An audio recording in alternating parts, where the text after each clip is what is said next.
자, 예수님의 마지막 하루. 지난주 목사님이 혹시 그것이 알고 싶다. 뭐에 대한 설교를 했는지 여러분 기억하고 계십니까? 뭐였게? 이거 스티커 반쪽 줘야지. 이거 하는 반 어디 목사님 지난주 당당 어디 도원이가 외쳤어. 알았어. 이 정도다 팀 스티커 0.5개 드리겠습니다. 반쪽 드렸습니다. 남의 일이 기뻐하기. 오오오 자기 일에 제일 기뻐하고 있고 지금 이 와중에 우리 소녀들이 이렇게 막 부끄럽지만 그래도 그래 알았어. 자, 우리 여기 예수더반도 스티커 0.5개. 그리고 이 와중에 도영이 원래 형의 일에 박수 쳐주는 거 진짜 어려운 일이거든요. 원래 같은 형제끼리 박수 쳐주기 힘든데 도영이가 제일 크게 또 기뻐해 줬다. 그지? 여기 마구간반 이름 여기가 진짜 예수더반 마구간반도 여러분 0.5개씩 스티커 드리겠습니다. 우리 온캠 스티커 갑니다. 자, 좋습니다. 여러분 오늘은 예수님의 마지막 하루. 사실은 이제 우리가 개념 하나씩 잡아가요. 지난주에는 헌금에 대한 거, 오늘은 성만찬에 대한 개념입니다. 사실 여러분 벌써 성만찬 그러면 막 딱딱해, 진짜 오늘 또 막 물과 포도주 그거 또 나오겠다. 맞아요, 물과 포도주 그거 또 나올 건데 어떻게 하면 여러분에게 좀 이거를 좀 잘 설명할 수 있을까 싶어서요. 예수님의 마지막 하루라는 좀 제목은 약간 좀 정서적으로 서정적으로 나름 정해 보았습니다. 여러분 우리는 언제 죽을지 모르죠, 그렇죠? 근데 예수님은요, 당신께서 언제 죽으실지를 알고 계셨습니다. 그러다 보니까 어땠을까요? 예수님께서 돌아가시기 그 전날은요, 유난히 더 애틋하셨을 거예요. 여러분 이상하죠? 사람이요 정확하게 죽는 날짜는 몰라도요, 어르신들 소천하실 때 보면은요 어느 정도 아시더라고요. 죽을 즈음, 떠날 즈음. 그래서 주변을 정리정돈도 하시고요, 한 사람 한 사람 만나시면서요, 때로는 당부의 말씀도 하시는 것들을 우리가 봐요. 죽을 때를 안다라는 것, 떠나야 할 때를 안다라는 것이요, 그 사람으로 하여금 간절한 마지막 힘까지 끌어모아 마지막으로 그 하루에는 사실 가장 뭔가 절박한 그것을 했을 거예요. 여러분한테 한번 물어볼까요? 우리가 이제 내일 다 죽어. 막 행성에 뭐가 불이 떨어진대. 어쨌거나 내일 지구가 멸망해. 그래서 오늘 다 죽어. 그럼 너네 뭐 하고 싶니? 아마 고백할 거예요. 그지? 죽기 전엔 고백하고 싶어. 그러니까 그거 할 것 같아. 그지? 죽기 전에 방탄소년단 집 앞에 한 번만 가보자. 그런 거 있잖아. 임영웅 악수 한 번만 하고 죽자. 죽을 때 죽더라도 그거 하겠지. 그치? 내가 지금까지, 그치 희진아, 그치? 차마 용기 내지 못했던 그 일을 오늘은 할 거야. 미안하다고 오늘은 꼭 말해야지. 사랑했다고 오늘은 꼭 말해야지. 그치? 오늘은 만약에 우리에게 하루가 남겨졌다면은 우리는 가장 후회되는, 안 하면은 죽기 전에 이 말 안 하면 안 될 것 같은 그 말을 반드시 하게 될 거야. 예수님도 오늘 그러셨어요. 자, 오늘 한 절 한 절 볼까요? 17절부터 우리 이제 펜 들어가지고 한번 볼게요. 무교절 동그라미. 자, 무교절이 나오는데요. 무교절은요, 여러분 사실 이제 6월절입니다. 6월절. 처음에는요 무교절과 6월절은요 구분되어졌거든요. 근데 신약 후대에 가면은요 거의 의미상으로 비슷하고 날짜도 하루밖에 차이가 안 되기 때문에 결국 무교절 입고로 6월절로 가게 되어집니다. 혹시 6월절은요 니산월 그래가지고요 음력 1월 14일이 6월절이었고요, 이 무교절은요 니산월 1월 15일입니다. 하루 차이로요 6월절이 하루, 그 다음에 무교절이 이렇게 되는데요.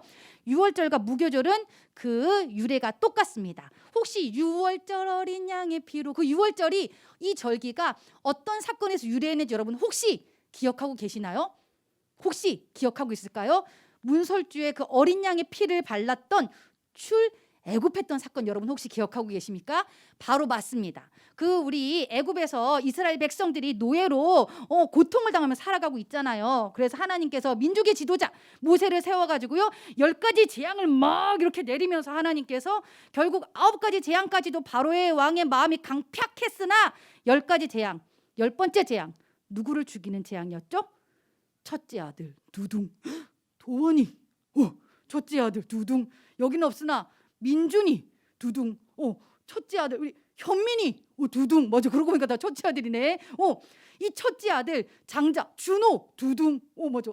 이 첫째 아들 장자를 여러분 죽이겠다라는 그런 엄중한 심판이 있었는데요, 대신 어린 양의 피, 어린 양을 잡아서 그 피를 집에 그 임마가 문설 바르는 그 집은 죽음의 사자가 패스, 그냥 넘어가. 묻지도 따지지도 않고 걔 승질 진짜 더러운데요.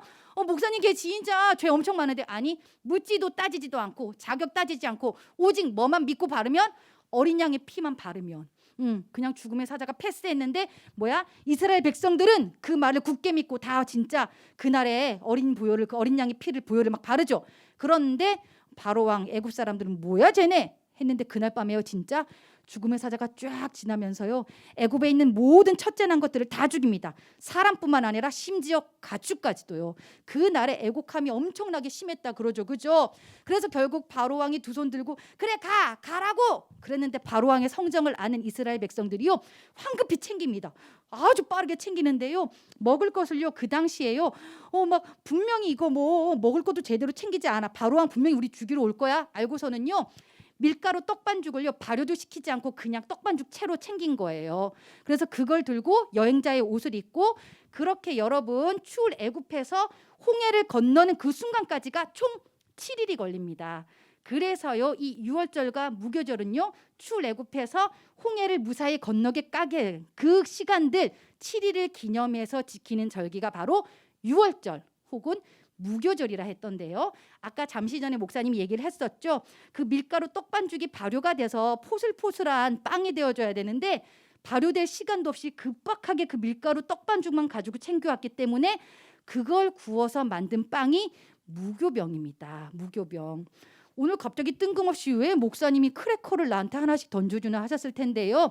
그 무교병의 맛이나 생김새가 여러분 앞에 드린 그 크래커랑 비슷했다라는 거예요. 여러분 참 크래커 혹은 아이비 크래커인데요. 여러분 아까 벌써 하나 이렇게 까서 먹는 친구 있더라고요. 이게 먹으라고 간식으로 내어준 게 아니라요. 한번 은석이가 그랬어.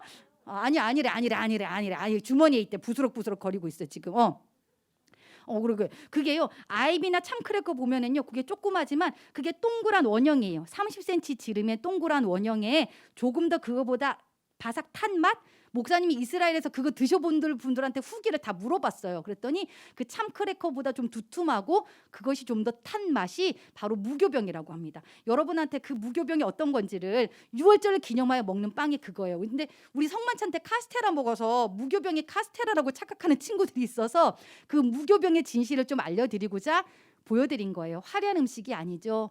참 어쩌면 맛이라고는 막 슴슴한 그러한 맛이 바로 무교병인데요. 이 유월절에는요. 그래서요.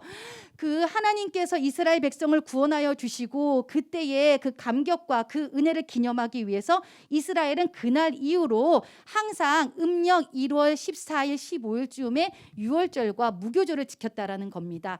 음력이라는 것은 즉 양력으로 따지면 언제쯤? 3월이나 4월. 우리의 고난 주간과 부활 주간이 있는 그 주간입니다. 여러분 뭔가 공교롭지 않습니까? 그렇죠? 그러고 나서 그날에는 뭘 했느냐? 꼭 유월절 식사라는 걸 해요. 지금도 유대인들이 이걸 하거든요. 유월절 식사를 하는데 그 아버지가 딱 자녀들을 다 불러 모아요. 얘들아 우리의 유월절을 기념하자. 유월절 식사를 하겠노라. 그러면 유월절 식탁에는 뭐가 올라가냐면은 그 무교병이 올라갑니다. 무교병이 올라가고요. 그리고 양고기가 올라가요. 어린 양, 양고기 그리고 포도주. 근데 예전에도 목사님 잠깐 얘기했죠. 포도주는 굉장히 비싼 거기 때문에 엄청나게 큰 잔치 아니면 이스라엘에서 쉽게 내놓지 않는 건데요. 이 포도주를요 총 4잔에 걸쳐서 마시게 됩니다. 그 순서가 있어요. 순서가 있으면서 아버지가 너네 유월절에 대해서 알고 있니? 그러면서요 자녀와 아버지가 서로 질문하고 답하고 그러면서 유월절의 그 은혜를 기억하고 그 은혜를 나누는 것이 바로 그 저녁의 유월절 식사였는데요. 예수님 당시에 그러한 관습이 이스라엘 안에 있었다라는 겁니다. 그래서 이제 예수님께서도요, 우리도 그 관례를 따라 유월절 식사를 할 거야. 그래서 예루살렘에 들어가셔서 주님께서 돌아가시기 그 전날 밤에요. 그 막 예루살렘은 성수기예요. 다들 이제 유월절 명절이라고 성전을 다 찾거든요. 그 엄청난 성수기에 딱 들어가셔서요, 제자들을 불러서 방 하나 잡아와 그러시는 거예요. 주님 성수기에 방이 어딨어요? 아니 아무에게 가가지고 여차여차 하니 방을 하나 달라 해라. 근데 진짜 아무한테 가가지고 얘기를 했더니 방을 진짜 내주네요. 한 다락방이었어요. 다락방 하나를 얻어서요 그 유월절 저녁에 진짜로요 유월절 식사를 12제자들과 하기에 이릅니다. 그런데 다른 본문에 보면은요 예수님께서는요 이 유월절 식사를 간절히 원하고 원했다라는 표현이 나옵니다. 즉 뭐예요? 마지막 하루셨기 때문에 그 어느 때보다도 더 간절히 전하고자 하는 메시지가 있으셨다라는 거예요. 자, 그러면 오늘 한번 보도록 합시다. 17절 아까 무교절 첫날인데요. 18절에 보니까요. 성한 아무에게 가서 이르되 선생님 말씀이 내 때가 가까이 왔으니 내 제자들과 함께 유월절을 내 집에서 지키겠다 하시더라. 내 때 동그라미 치십시오. 내 때. 주님께서 내 때가 가까웠다. 헬라어로 카이로스입니다. 여러분 많이 들어보셨죠? 세상 사람들이 많이 쓰기도 하고 시계 브랜드로도 나와 있던 여러분 카이로스, 즉 하나님의 때를 말하는 겁니다. 하나님의 정하신 때, 하나님의 역사가 일어나는 그때가 가까웠다. 예수님에게 있어서 그때 카이로스의 내 때는 어느 때를 말씀하시는 걸까요? 바로 주님께서 돌아가시는 때죠. 십자가에 달려 돌아가시는 그때가 가까웠으니 이제 방을 내놔라. 그랬더니 진짜 내놨어요. 그래서 19절에 보니까 유월절을 준비하였고 20절에 봤더니 저물 때에 예수께서 12제자와 함께 앉으셨더니 21절에 보니까 예수님이 드디어 슬픈 사실을 얘기하죠. 너희 중에 한 명이 나를 팔 거야. 너희 중에 한 명이 나를 배신해. 다들 놀랍니다. 뭐예요? 그래서 22절에 보니까 12제자가 몹시 근심하여 각각 여짜오되 주여 나는 아니지요. 총 11명이 이 질문합니다. 주여 나는 아니지요. 주여 나는 아니지요. 주여 나는 아니지요. 그런데 말입니다. 여러분 역사가 스포하듯이 누가 예수님을 팔았는지 그 이름 기억하고 계십니까? 누구였죠? 누구? 가룟 유다입니다. 가룟 유다. 그런데 보십시오, 여러분. 자, 함께 그릇에 손을 넣는 자가 이게 뭐 팔 것이다, 뭐 타연하지 않았으면 좋겠다 했는데 25절에 보니까 유다가 드디어 물어봅니다. 랍비여, 나는 아니지요. 다른 제자들과 유다의 차이를 찾으셨습니까? 11명이 뭐라 말했죠? 주여 나는 아니지요. 주여 나는 아니지요. 주여 나는 아니지요. 반면에 유다는 뭐래요? 랍비여, 나는 아니지요. 랍비여, 나는 아니지요. 랍비라는 단어 찾으셨나요? 다른 11명의 제자들은 예수 그리스도를 주여라고 부르고 있습니다. 주 동그라미. 반면에 가룟 유다는 주님을 뭐라고 부르고 있다고요? 랍비여라고 부르고 있다는 것입니다. 사복음서를 잔잔히 여러분 읽으면 아시겠지만 여러분 랍비라는 단어는요 예수님과 거리감이 있는 사람 혹은 예수님께 적대감을 가지고 질문하러 온 사람들이 예수님을 랍비라고 부릅니다. 마태복음 여기 성경 공부할 때 여러분 들으셨죠? 그렇죠? 기억하고 계십니까? 랍비여라고 한다는 그냥 선생님이에요. 스승 중에 한 사람, 일개 사람일 뿐이라고 지금요 가룟 유다의 마음속에 있는 심중에 있는 단어가 툭 튀어져 나왔어요. 제자들은 그래도 주님을 주님으로 인정하였지만 가룟 유다는 예수님을 하나의 생계적인 수단, 자기의 목적으로 이용했다는 걸 여러분 알고 있습니다. 여기서 한 가지 차이를 우리가 느끼고요. 그럼에도 불구하고 주님은 이제 마지막 하루 유다 네가 나를 배신할 것도 알고 잠시 후에 어떤 일이 일어날 것도 알아. 베드로 저렇게 나한테 지금 애교 부리고 있는 베드로가 잠시 후에 나를 3번 부인한단다. 지금 주여 나는 아니지요. 그러면서 예쁘게 말하고 있는 저 제자들 잠시 후에 나 욕하고 흉보고 다 나 배신하고 떠난다. 그 비통한 마음을 가지고 그럼에도 불구하고 주님은 성만찬을 지금 시행하고 계신 것입니다. 그러면서요 이제 떡을 가지고 축복하십니다. 떼어 제자들에게 주시며 이르시되 받아서 먹으라. 이것은 내 몸이니라 하시고. 그런데 여러분 여기서 해석이 덜 되어 있는 단어가 있어요. 여기서요 빵을요 부쉈다라는 표현이 나와요. 빵을 부쉈다, 빵을 깨뜨렸다. 여러분 지금 앞에 무교병 비슷하다고 조그마한 크래커를 놔뒀지만 집에 가서 이 크래커를 한번 바사삭 부숴보세요. 어떻게 됩니까? 진짜 막 와장창 깨어져요. 그렇죠? 근데 그 몸이 상징하는 게 바로 누구였다고요? 예수 그리스도. 이것은 내 몸이야. 얘들아 잠시 후에 내 몸이 내가 이렇게 바사삭 아니 와삭 부서질 거야. 만신창이가 될 거야. 왜? 너를 위해서. 너를 위해서. 받아 먹으라 라고 지금 말씀을 하고 계신 것입니다. 27절에 보니 또 잔을 가지사 감사기도 하시고 그들에게 주시며 이르시되 너희가 다 이것을 마시라. 이것은 죄사함을 얻게 하려고 많은 사람을 위하여 흘리는 바 나의 피 곧 언약의 피니라. 얘야 알고 있지? 유월절 나 사실 이때를 일부러 내가 선택했다. 이때를 일부러 내가 정했다. 왠지 아니 지금까지는 그 6월절 사건을 역사 속에서 출애굽할 때의 사건으로 여러분 너희들이 기억하고 있다면 오늘부터는 새 역사가 열릴 거야. 그 어린 양. 여러분 혹시 그리고 이 성만찬 이 6월절 식사에서 이상한 거 하나 못 발견하셨나요? 목사님이 서두에 얘기했어요. 6월절 식사의 메인 메뉴 어린 양고기가 빠졌어요. 그렇죠 여러분?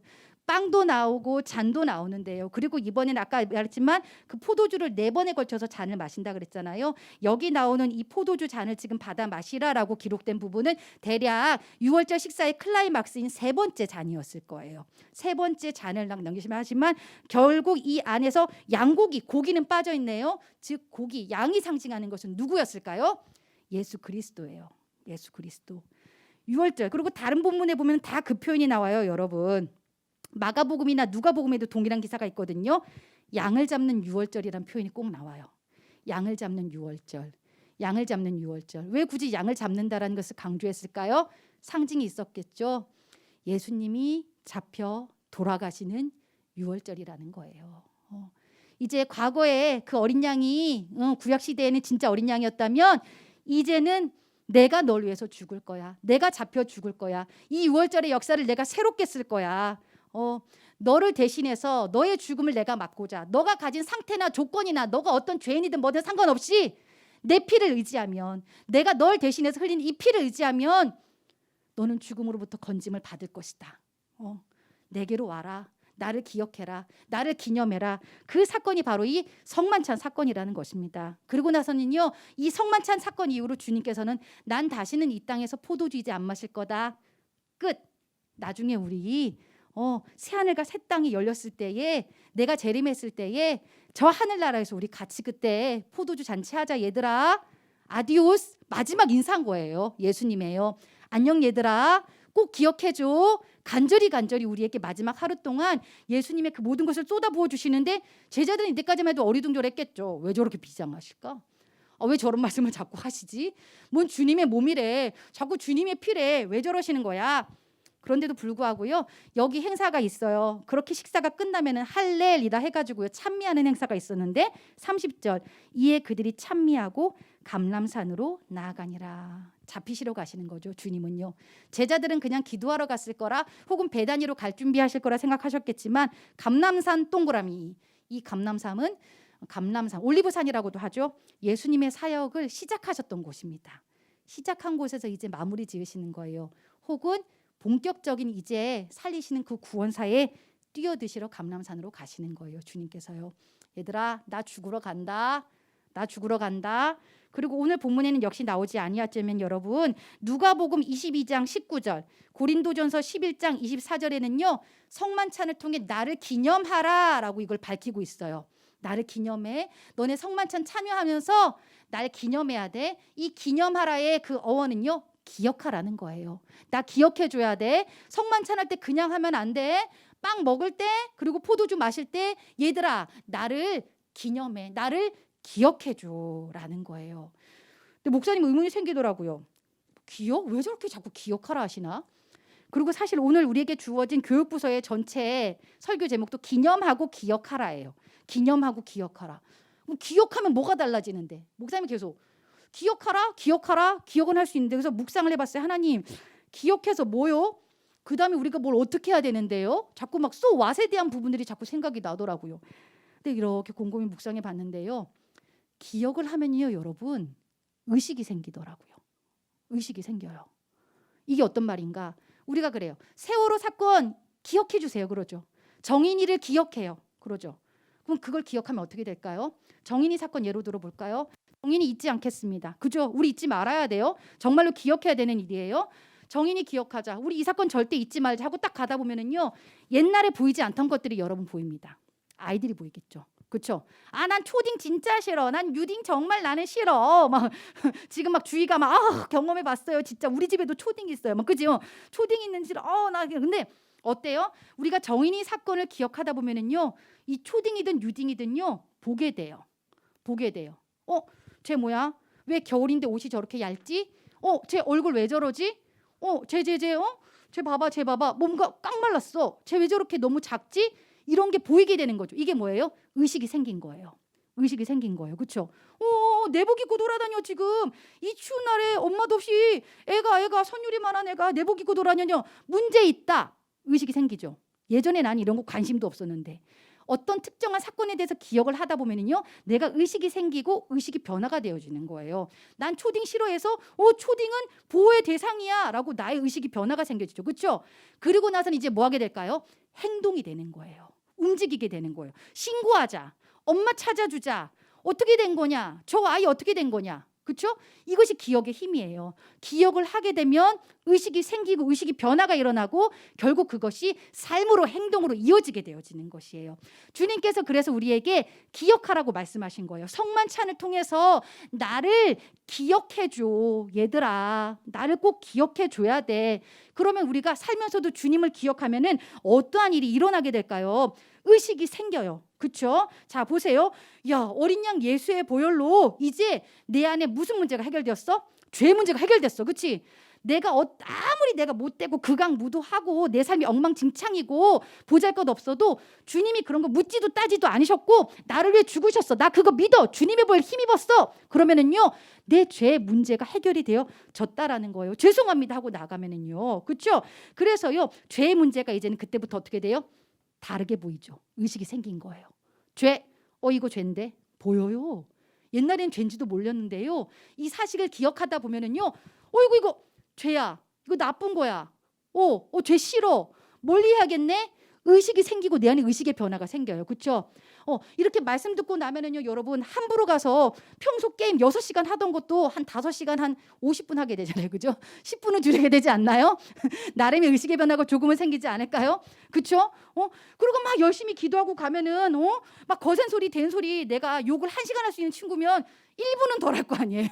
그렇죠? 나름의 촉촉한 아주 미세하지만 그 작은 의식이 생기고 변화가 일어난다라는 거예요. 또 하나, 이렇게 주님께서 날 위해서 죽어주셨고 날 위해서 이렇게 피 흘려 주셨고 그렇게 가신 것이라면 그로 말미암아 죄 문제가 해결되면 내가 이제 누구와의 관계가 회복될까요? 하나님과 나와의 관계가 회복되어지는 거예요.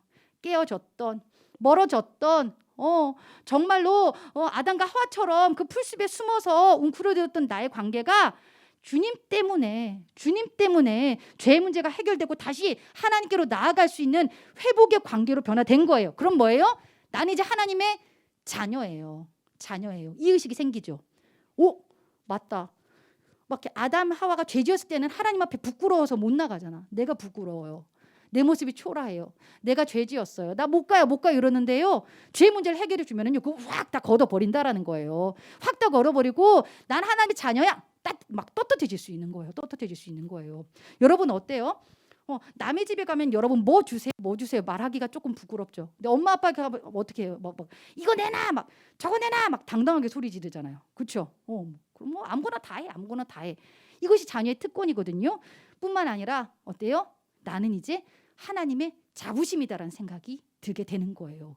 뭘 그렇게 힘들어해? 뭘 그렇게 우울해해? 뭘 그렇게 자꾸 초라하다 생각해? 나는 하나님의 자녀야. 나는 하나님의 자부심이야. 라는 것을 생각하게 되어지는 것이에요.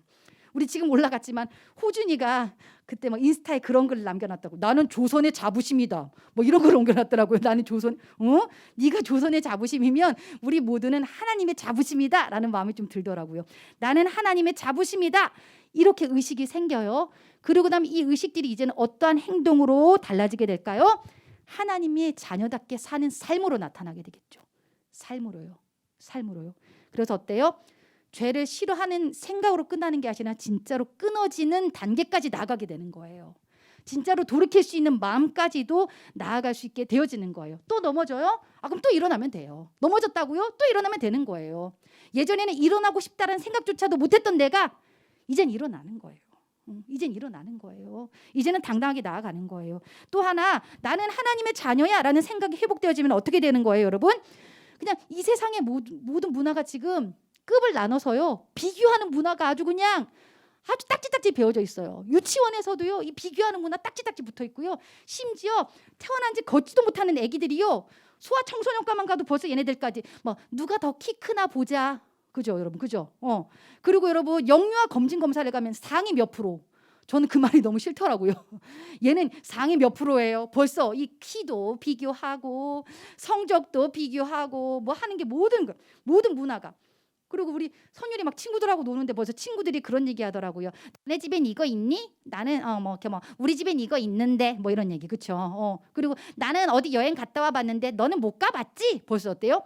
비교하고 막 열등감을 조장하고 그러면 막 우리 선율이 막 무슨 뜻인지도 모르면서 나 해봤는데 그럼 제가 너 못 해봤잖아. 제가 옆에서 나 하와이 뭐 친구가 너 하와이 가봤어? 난 하와이 가봤는데 선율이가 나도 가봤는데 아니 우리 안 가봤어 선율아. 엄마 거기 가본 적 없어. 제가 뒤에서 막 이러고 있는 거예요. 그러니까 애들 안에서도 벌써 이런 문화가 막 조장이 돼요. 그런데요, 여러분 어떻다라는 거예요? 하나님의 자녀가 되면은요, 굳이 그렇게 비교할 필요가 없다라는 거예요. 우린 그냥 다를 뿐이다. 이게 인정이 돼요. 쟤랑 나는 다른 거지. 쟤 잘하는 거 있으면 나 잘하는 거 있는 거지. 쟤네 집에 저런 거 있으면 또 우리 집만에 또 이런 게 있는 거지. 왜? 나는 하나님의 자부심이니까 더 이상 낮은 자존감에 허덕일 필요가 없어. 열등감에서 좀 벗어나. 인생이 그냥 열등감의 연속이야. 벌써 초등학교 때부터 우리는 막 외모부터 해가지고 막 성적부터 해서 인간관계 모든 것들이 열등감에 쩔어 살아 살면서 아주 그냥 이것 때문에 막 아웅다웅. 근데 그거 하지 말라라는 거다. 의식이 생겨야 된다. 주님의 자녀라는 나는 주님의 자부심이다. 떳떳해라. 응? 네가 어떤 모습이든지 주님은 사랑하신다. 뭐 공부 그렇게 막 이렇게 막 서울대 연고대 막 물론 가면 좋긴 좋아 목사님은. 그런데 그것 때문에 인생을 그렇게 우울하게 살지 말아라. 그거 비교하다 거기 못 갔다고 또 그렇게 슬퍼하지도 말아라. 내 키가 160이 못 넘는다고 그렇게 슬퍼하지 말아라. 귀여운 대로 송혜교 160 안 된다. 그래도 그렇게 사랑받는다. 내 나름의 강점을 살리면 된다. 왜 그러냐. 응? 뭐 구강구조 안 좋아도 그걸 오히려 역으로 막 강점으로 이용하는 사람들도 있고 그런데 우리는 열등감에 빠져가지고 막 어쩔 줄 몰라 해. 기도해봐. 나는 하나님의 자부심이다. 하나님 나에게 주신 보물이 많다. 나는 엄청나게 멋진 사람이다. 그 마음으로 하나님께서 그 자부심 가운데 세워주시고 그리고 하나님의 자녀가 되어가지고 우리가 그렇게 살아가게 되면 행동 가운데 나타나는 것이 뭐야? 모든 주어진 일들에 대해서 감사할 수 있게 돼. 설령 감사할 수 없을 때에도 감사할 수 있게 돼. 그렇지? 도저히 감사할 수 없어. 이건 뭐 도저히 감사할 수 없어. 그런데도 불구하고 누군가는 감사할 수 없다고 막 불평하고 원망할 때 나는 감사한데 이 고백이 나올 수 있게 된다라는 것이야. 설령 내가 건강이 힘이 들어. 어려워. 왜 이렇게 아프지? 누군가는 건강이 아파서 막 힘들고 원망스럽다. 불평이 나온다 할 때 누군가는 와 내가 이 시간 아니었으면 하나님 못 받겠네. 감사하다가 나오는 거야. 감사하다. 나의 부족한 시간이 있어. 저 친구는 저렇게 뛰어난데 아이고 난 진짜 이거 아무리 노력해도 안 되네. 울고 고백하고 어쨌거나 그랬더니 하나님께서 나에게 평안도 주시고 위로도 주시고 더 멋진 나를 또 다른 나를 또 발견하게 해주시네. 감사하다. 우리 이제 6월절에 그 주님의 성만찬 마무리를 하려고 합니다. 기억합시다. 그렇게 하는데요. 기억하면 뭐가 달라진다고요? 의식이 달라진다고요. 주님이 여러분이 그 크랙 한번 여러분 부숴보세요. 아작 그냥 그렇게 부서질 정도로 여러분을 위해서 그렇게 온몸이 만신창이가 될 때까지 여러분을 사랑하셨어요. 그리고 주님의 그 피를 어마어마한 피를 흘려주셨는데요. 어린 양의 그 6월절의 피가 발라지는 곳곳마다요. 죽음이 건들지 못했대요. 여러분 사망이 와서 건들지 못했대요. 조건도 묻지도 따지도 않으셨대요. 너 욕만이 한다고 나는 예수님 못 믿어? 아니야. 알아. 나 엉터리야? 알아. 저 진짜요. 저 생활 엉망진창이 알아. 묻지도 따지도 않으시고 주님께서는 나를 의지하니? 나를 믿니? 이 사실을 기억하니? 그러면 어떻게 하신다? 생명 주시고 살려주신다라는 거야. 그리고 귀하게 여겨주셨다. 기억해라. 그럼 이제 의식이 생겨. 죄가 싫어야 돼. 죄가 싫어요. 그리고 나는 하나님의 자녀예요. 그것이 이제 행동으로 삶으로 나타나야 되겠지. 죄를 싫어하는 삶 끊고 결단하고 그리고 또 하나 하나님의 자부심으로 열등감이 아닌 감사와 기쁨으로 살아갈 수 있어야 돼. 그치? 그런데 역시나 이 모든 것 우리 힘으로 할 수 없다. 기억조차도 우리 힘으로 할 수 없다. 결국 우리는 그래서 오늘도 어디 앞에 무릎 꿇는 거다? 십자가 앞에 무릎 꿇는 거다. 주님 알아요. 근데 안 돼요. 되게 안 돼요. 정말 더럽게 안 돼요. 나는 왜 이런지 모르겠어요. 그래서 나는 주님이 필요합니다. 필요합니다. 오늘도 십자가 앞에 무릎 꿇고요. 그 마음 구하는 거예요. 성만찬이요. 기억하게 해주세요. 6월절 사건이요. 기억하게 해주세요. 주님 그래서요. 이렇게 죄에 허덕이면서 막 어둠의 자식으로 살지 않게 해주세요. 제발요. 제발 도와주세요. 그리고 열등감에 찌들어서 이렇게 맨날 비교하면서 내 자신을 혹사하면서 살지 않게 해주세요. 내가 얼마나 귀한 존재인지, 내가 얼마나 하나님 앞에 사랑받는 존재인지 보이고 깨닫게 해주세요. 나는 하나님의 자부심이다. 자부심이다. 따라해봐. 나는 외쳐야지. 나는 하나님의 자부심이다. 나는 하나님의 자부심이다. 그래. 눌리지 마. 쫄면서 살지 마. 비굴하게 살지 마. 우울해하지 마. 비교 그만해. 안 되는 거 그만 붙잡아. 나에게 주신 더 좋은 게 99야. 그 일 때문에 그렇게 니들이 좌절할 필요 없고 우울할 필요 없고 쓰러질 필요 없다. 왜?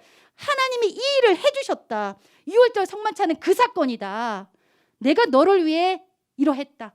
너를 그토록 사랑한다. 나를 기억하고 기념하라.